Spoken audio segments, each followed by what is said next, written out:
like I said, this is the surviving R. Kelly formula. All these people go and see these docs or whatever. So now when they come on to the jury, you know they gonna lie and say that they ain't see it so they could be on the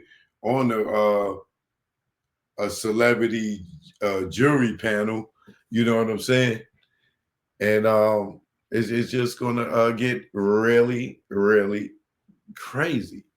Really crazy. But let's continue listening to these brothers here.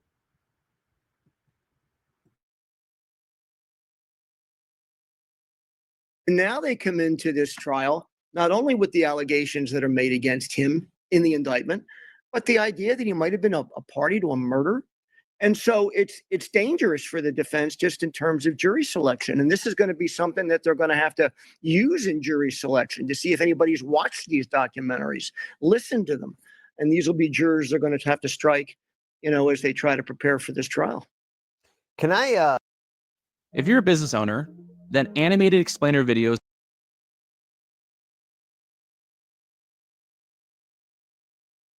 are the best way to capture attention. Get more give you a little bit more background on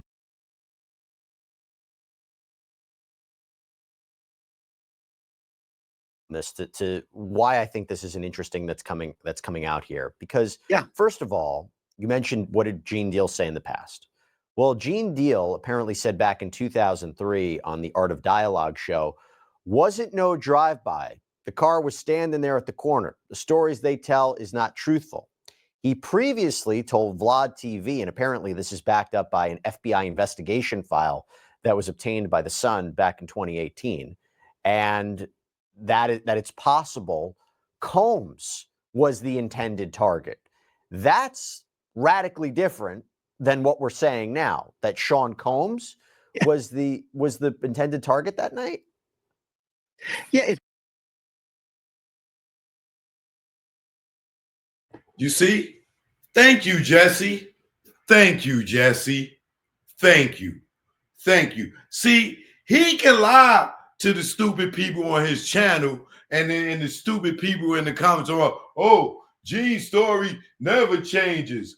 You goofies. This man probably don't even follow him and seen half of the joints that y'all see and know that his story has changed. Now he's blaming Puff for Big's murder, allegedly. But he told us a while ago that Puff was the target. And like, yo, man, y'all people got to start paying attention and start letting these people just get up here and just lie.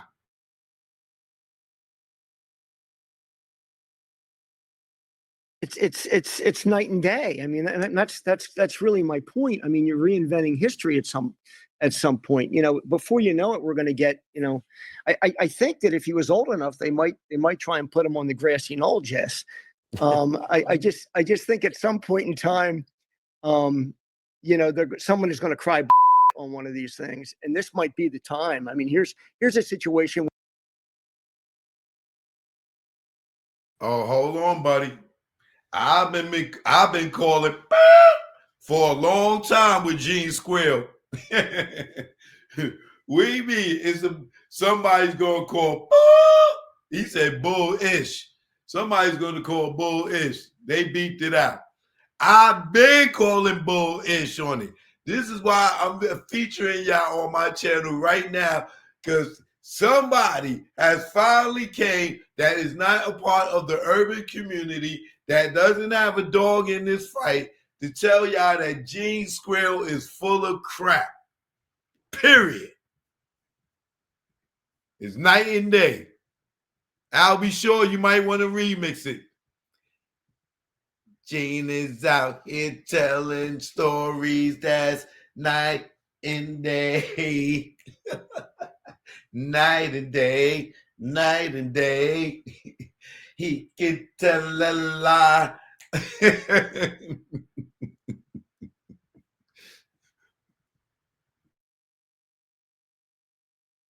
Than what we're saying now, that Sean Combs was the intended target that night?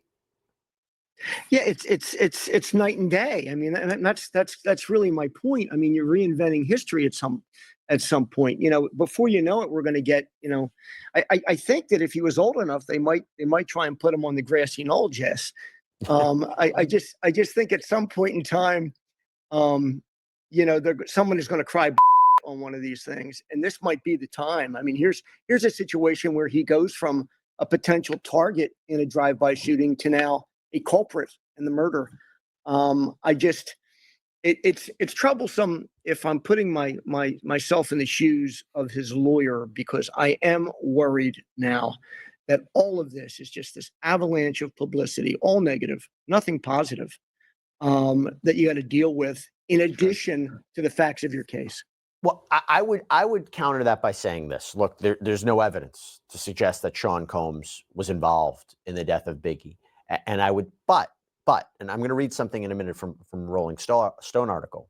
The argument would be, if at any point in time in Sean Combs' life, if he was really going to be investigated for what he did in the past, right now, after being hit with so many lawsuits, after being hit with criminal charges, after having his bail denied, he's locked up, you're seeing more and more people come out, this would be the time that people would come forward with information about what they know of him in the past. And we know there's no statute of limitations on murder. So the reason people might be looking at this and saying, well, if something, we're going to get answers about Biggie and maybe Combs' role, whatever that might be, alleged role, you know, now would be the time. The reason I say that, let's just keep that in mind, because there was an article that came out by Rolling Stone last year, and it was amid all the drama surrounding Combs. This was before his arrest. And it details how Combs liked Tupac Shakur. He admired his talent. But according to a source who was close to Biggie and other bad boy artists, Tupac didn't respect Sean Combs, that both he and Biggie saw Combs as a, quote, corny executive. And when this bond developed between the two artists, former bad boy president Kirk Burrows. Hey everyone, Paleo Valley is having a buy one, get one free sale on my favorite.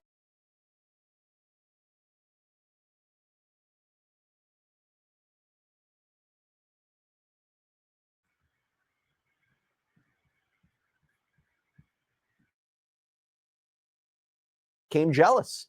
And reportedly, Biggie was planning to leave Bad Boy before he died. Now, I know a lot of this is speculation, people trying to read through the lines and trying to see if something else is there. But again, you know, again, going back to the idea of if we were to have answers about Combs' alleged involvement in what happened to Biggie, I guess people are saying now would be the time. Yeah, I mean, that's certainly one way of looking at it. The way that I would look at it would be, now would be the time where people would be piling on with false accusations. And I'm really not trying to make the case for Combs. I don't represent him. But I think there's always a danger in stale accusations, particularly in a case like this where it's easy to pile on and easy to say anything you want about the guy. And because everybody's listening for the negative and no one's listening for the positive. So I hear you. I just think that, you know, this is kind of part and parcel with what we've been seeing over the past several months in this case, which is just this avalanche of bad publicity, some legitimate perhaps, and some completely incredible. And I'd have to put this one on that incredible side. Yeah.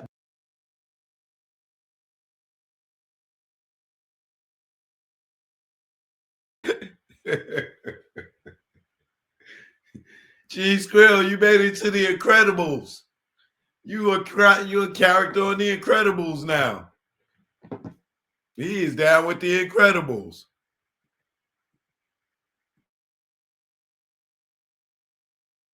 By the way, I mean, there are those who say it's the complete opposite. So, for example, retired LAPD detective Greg Kading alleged that Biggie was actually killed by a gang member and associate of Death Row Records exec Suge Knight. This was, again, revenge for the death of Tupac, who was killed 6 months earlier. Author Randall Sullivan also suggested that Knight was responsible, even claimed that he worked with a bent LAPD officer to carry out the killing, although to be clear about that one, the main source for Sullivan's story apparently had mental health issues and memory issues. But, you know, there's two competing narratives about what might have happened. You mentioned something interesting about jury selection. do they ask these potential jurors? And by the way, my understanding is based on the current schedule, the jury questionnaire forms are due April 11th. What do those forms look like? What are they asked on those jury questionnaire forms to prospective jurors? And once prospective jurors are brought in for a more thorough voir dire process, are they asked everything they know about Sean Combs? Are they asked maybe about East Coast, West Coast, Tupac, Biggie? Are they asked those questions? Well, the first thing that'll happen is both sides will submit them, and a judge will make a decision as to what the real questionnaire is gonna look like. From the defense side, the more the better. The more areas you can probe in a questionnaire, the better. And so you'll see every question under the sun, particularly as it relates to publications, newspaper articles, documentaries, and the like. Asking jurors perhaps to list every one they've seen, asking jurors if they've seen this one or that one. Now, whether that submission ever gets to a jury remains to be seen, because at the end of the day, the judge is going to take the government's submission and any objections the government has to what the defense is proposing. And then ultimately, they'll bring everybody in. They'll bring a panel of 100, or perhaps in this case, a couple hundred, and they'll have them fill out the questionnaires, whatever they look like. And then each side will get time to review those questionnaires, perhaps a day or so, to look at them. And then jury selection will begin. And a lot of times what they'll do in these high profile cases, it's been my experience anyway, is they'll have the government and the defense get together and see if they can agree, after looking at the questionnaires, that there ought to be a pot that they just put what I'll say are going to be excluded jurors in. So they don't even have to bother with them during individual voir dire when they get into the courtroom. But it's really going to be up to this judge how he wants to do it or how she wants to do it. I think we have a male judge still assigned to this case. Yep. Yeah. And, my guess is there'll be a very, very lengthy questionnaire that ultimately gets to these jurors. And if I'm the defense counsel in this case, and they've got preeminent counsel in this case, they're going to be asking everything under the sun.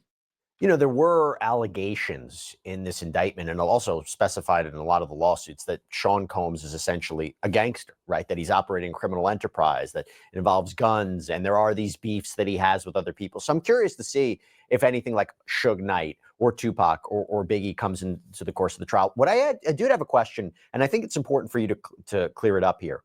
There are those who say, well, wait a minute. Guys, listen, they just raided his homes last year. They got a collection of all of this evidence. Who knows what they found? How does it work if they found something, investigators found something during their search? So they're searching for evidence of sex trafficking and racketeering. And during the course of their search, they find something else. Would we have known about it by now, right? If they found evidence that maybe really did link them to a murder, wouldn't we know about that right now? Maybe not. You tell me. How does it work with if they find something during the course of the search that maybe they didn't intend to find? Well, it happens quite often, and it'll result, if the evidence is substantial enough and corroborated enough, to perhaps a separate indictment. I would think you'd know about it here because there's been a huge exchange of discovery, I'm sure, already, and will continue.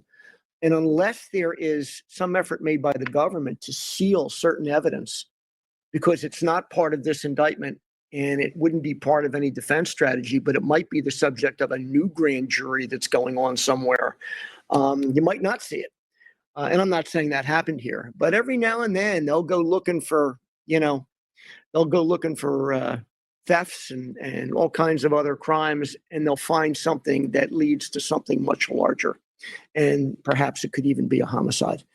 I wouldn't expect that here, but right. You never know. You never know.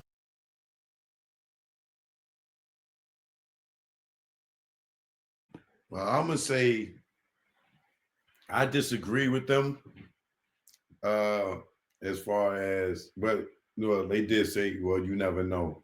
I do believe that there may be a separate grand jury going on right now in regards to the Tupac murder. I do believe that the superseding indictment that's going to come down is going to be the allegedly murder for hire on the Tupac case.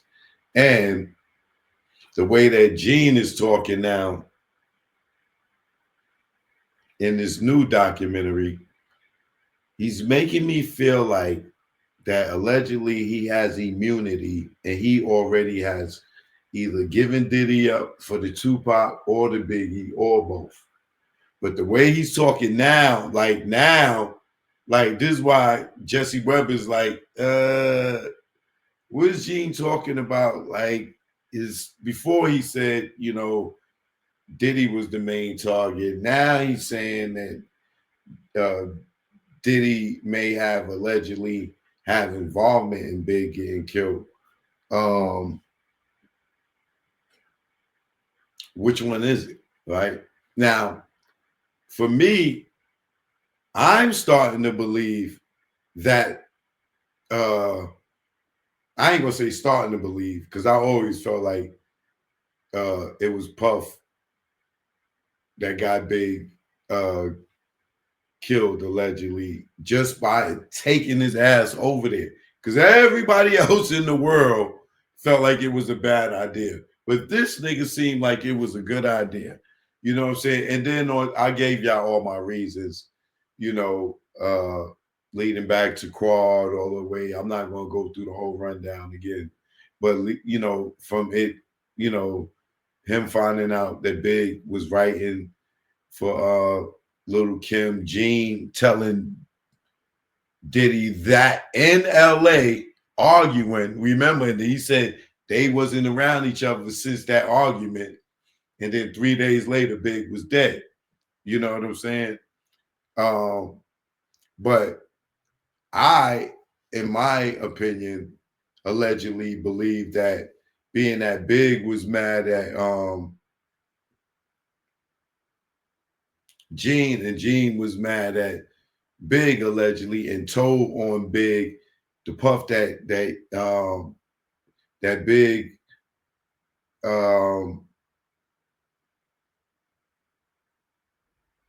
Big let him know that he was writing for Little Kim and Junior Mafia, knowing that that would be a problem. And Big told Puff that Gene was high, you know what I'm saying? And retaliation, Gene telling Puff, which Big and told him in secret that he was writing for Kim and them. That's what caused the beef in LA between Big and Puff. And he tells the story how Puff is jumping in Big face, say it, nigga, say it, say it, say it. And we know that, like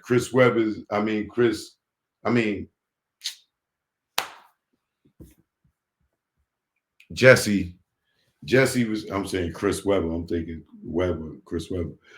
Jesse saying that, you know, there's rumors out there that Puff can be this gangster. He might be, you know, got gang members around, woo, woo, woo, woo, woo, woo, woo, right?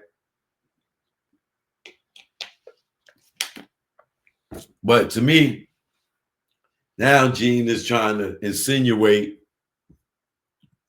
that Puff has something to do with Big's murder, allegedly, right? In this new documentary.